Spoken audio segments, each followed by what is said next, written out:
Assalomu alaykum, hurmatli video dars kuzatuvchilari. Bugun siz bilan o'qituvchi pedagog faoliyatida kasbiy refleksiyaning o'rni mavzusida gaplashib o'tamiz.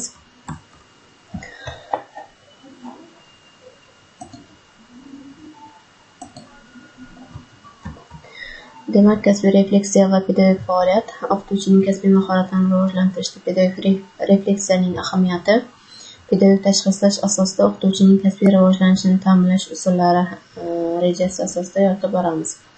Eng avvalo refleksiya tushunchasiga ta'rif berib o'tadigan bo'lsak, har tomonlama barkamol rivojlangan insonning o'z xatti-harakatlari va ularning qonuniyatlarini anglashga qaratilgan nazariy faoliyat shaklidir. Inson ma'naviy dunyosining o'ziga xos yashirin xislatlarini ochib beradigan, o'z-o'zini bilishga va anglashga qaratilgan faoliyat jarayoni hisoblanadi. Tarixda refleksiya ilk bor qadimgi Yunon falsafasida yuzaga kelgan va insonning o'z ongida kechayotgan mulohazalari haqida o'z fikr yuritish jarayoni, o'z fikrlari mazmunini tahlil qilishga e'tiborni jalb qilishni anglatgan. Sqrot, Platon, Lok va boshqa Yunon faylasuflari refleksiyani insonning o'z-o'zini bilishga, nimalarga qodir ekanligini e'tirof etishga qaratilgan faoliyat ekanligini ta'kidlashadi. Kant, Hegel, Fichte, Schelling kabi Yevropa faylasuflari refleksiyaga insonning bilish qobiliyatlarini rivojlantirish asosi sifatida qarashganlar. Leibniz konsepsiyasiga muvofiq refleksiya insonning persepsiyaga, idrokning inson o'tmishidagi tajribasiga va individual xususiyatlariga bog'liqligi, qodirlik xususiyat sifatida tilga oladi. Psixologiyada refleksiya subyekt tomonidan o'zining ichki psixik jarayoni va holatlarini bilish, nazorat qilish mazmunida talqin qilinadi.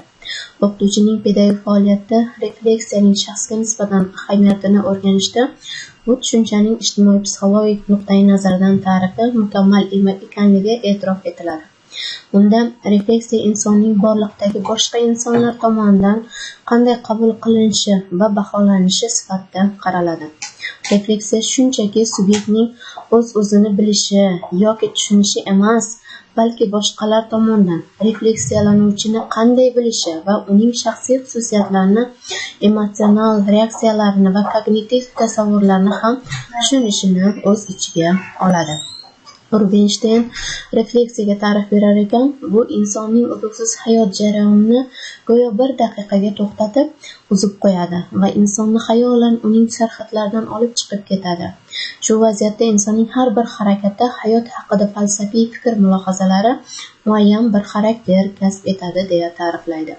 Kommunikativ va shaxsiy refleksiyani o'rgangan Krivoshevning ta'kidlashicha, o'qituvchi o'z faoliyatida pedagog mahoratni o'zlashtirgan sari hamkasblari va o'quvchilar u haqida nima o'ylashlarini ancha yaxshi tushuna boshlaydi. Chuqur o'zlashtirilgan bilim va pedagog mahorat tufayli o'qituvchi o'z-o'zini baholashga kirishadi deya ta'kidlaydi. Refleksiyaning turlari haqida gaplashir ekanmiz, Semyonov uni 4 turga bo'ladi. Bular intellektual refleksiya, shaxsiy refleksiya, kooperativ refleksiya va kommunikativ refleksiya turlaridir. Refleksiya bu kayfiyat va hissiy holatni aks ettirish, faoliyatni aks ettirish, o'quv materiallari mazmuni haqida fikr yuritish kabi tavsiflanadi.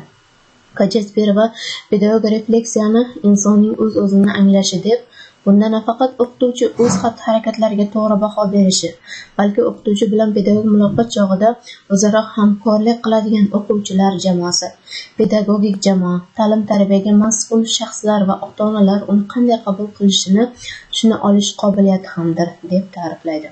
Demak, refleksiya o'qituvchining o'z-o'zini anglashi, o'zining kamchiligi va zaif tomonlarini bilib, o'z-o'zini takomillashtirishga intilishi, o'z tarbiyalanuvchilarining hamda o'z-o'zini takomillashtirishga zarur shart-sharoitlar yaratish uchun mavjud ichki imkoniyatlarni kashf etishidir.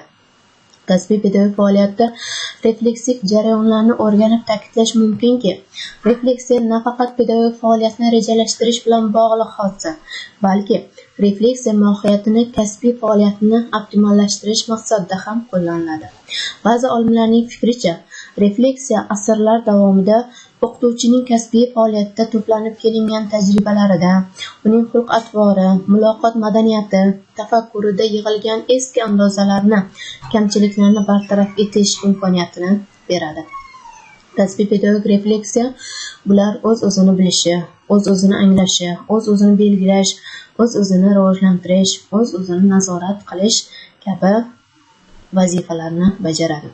O'qituvchi faoliyatini pedagog tashxislash borasida fikr yuritgan olimlarimizdan Xamlinskiy shunday dedi. Pedagog rahbarlikning sirlaridan biri o'qituvchilarda muntazam izlanish va o'z ishining tahliliga qiziqish uyg'otishdan iborat. Kimki o'z darslarida tarbiyalanuvchilar bilan o'zaro munosabatlarda yaxshi va yomonni farqlashga, yutuq va kamchiliklarni o'z vaqtida bilishga urinsa, pedagog faoliyatning yarim muvaffaqiyatiga erishgan bo'ladi. Sapyasinskiy esa har bir o'qituvchi mustaqil ravishda o'z imkoniyatlarini aniqlashi, o'z qobiliyatlarini va pedagog mahoratini rivojlantirishi kerak.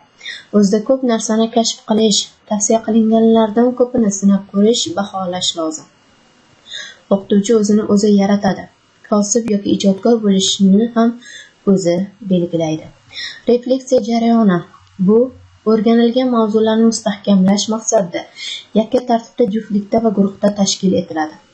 Refleksiya bu o'rganilgan mavzularni mustahkamlash maqsadida yakka tartibda, juftlikda va guruhda tashkil etiladi. Refleksiya bu aqliy faoliyat hisoblanadi va fikr yuritish, mulohaza qilish yoki avval o'rganilgan ma'lumotlarga suyangan holda xulosalar chiqarishga qaratilgan.